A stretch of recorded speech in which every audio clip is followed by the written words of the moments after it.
Hi there. Welcome back to the Lighthouse Sessions. In today's episode, this is another solo episode, and I'm going to share some of my thoughts on marketing and sales. And again, I'm going to be a bit contrarian, but I personally believe if we do marketing and sales well, it helps us keep and retain our clients. However, if we do our client onboarding and customer service exceptionally well, it actually reduces the need for marketing and sales.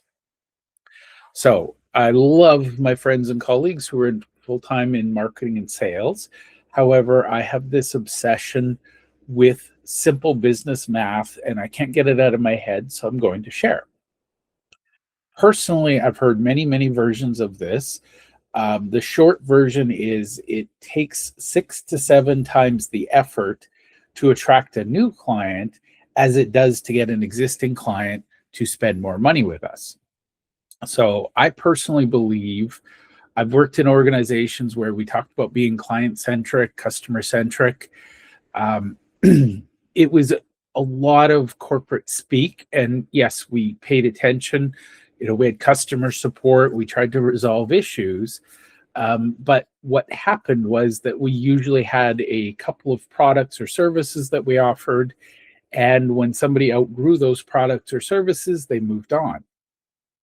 So one of my beliefs is if we can identify who our client is, and I'm not talking at a superficial, we serve everyone or something like that. I'm talking about truly get to know who they are. What are their wants, their fears, their frustrations, their aspirations?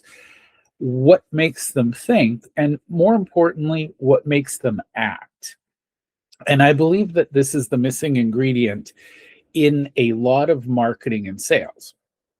And I'll give you an example. When I was taught sales, so I've been trained in marketing, trained in sales, trained in customer service. In sales, I was taught how to handle common objections.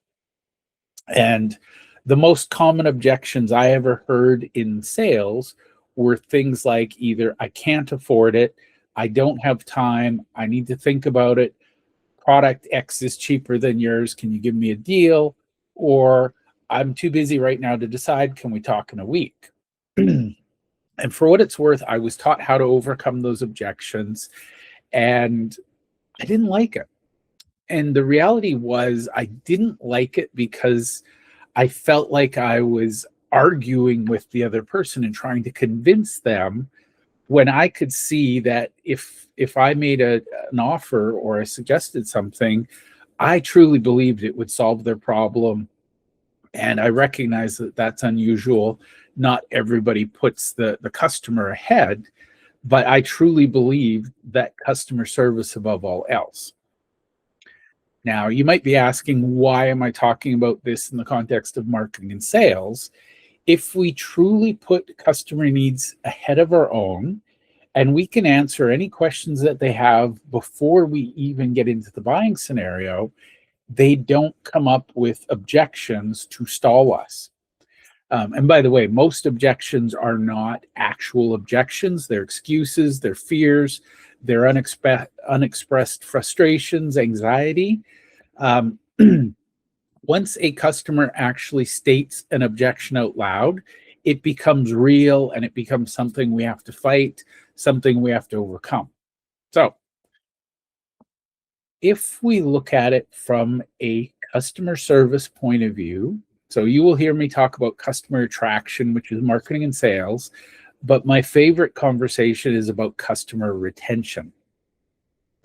And if we can identify the current pain of our customers, we can identify other pains that maybe we can solve, the more we do for our customers, the more they value us, the more they appreciate us, the more they spend with us. That is huge, because I have literally seen businesses double in size, double in revenue by serving their existing clients better. That applies whether you're a consulting firm, a professional services firm, a coaching firm. Identify what your clients truly want and give them more. And by the way, that happens in the consumer product space. You see boutique stores that excel in no matter the economy. But back to, if we're talking about customer service and we're talking about a service-based company, the magic is that our customers or our clients who truly value us, if we make it easy for them, we show them that we appreciate them, they will help us grow in an unusual and unexpected way. They will help bring in referrals. And believe it or not, I think this is the least explored path in business, and I think it's the holy grail. Everybody wants referrals, but nobody's willing to do whatever the work is that it needs to be to attract them. And to be very blunt, a lot of people know they want referrals, but they don't know what they are. They don't know how to get them.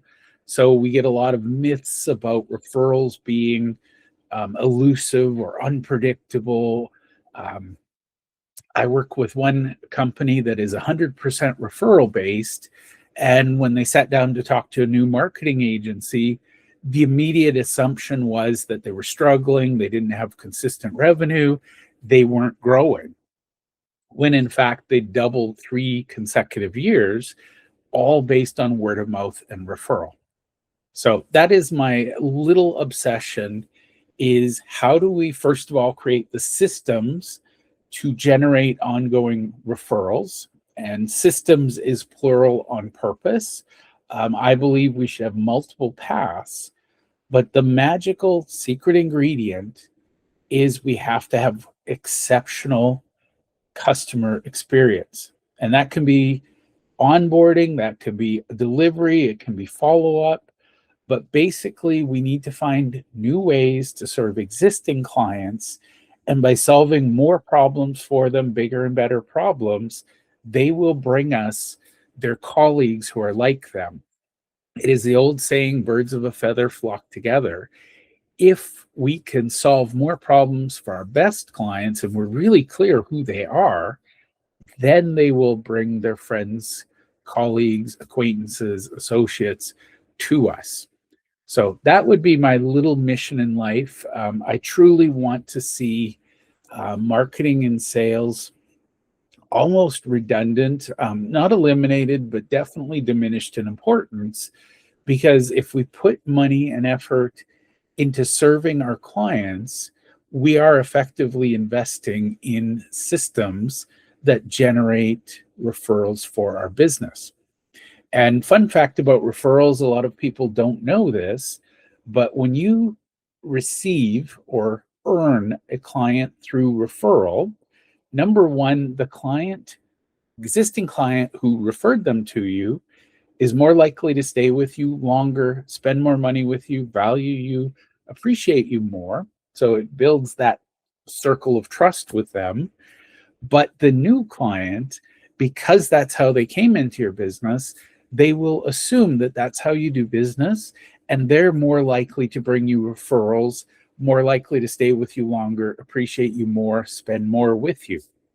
So my question to all of you is, if you could, how would you attract more referrals into your business? And by the way, I want to stress that in my experience, earning referrals, when you have a system for it, at least one system, earning referrals is fast, it's cheap, it's very low effort, very low cost. However, it has a long-term benefit.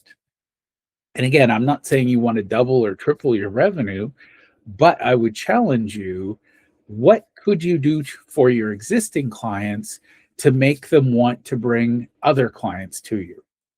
So that's a little bit of a food for thought comment, but I hope today's episode was a little thought-provoking, a little controversial, and a lot beneficial. Thank you.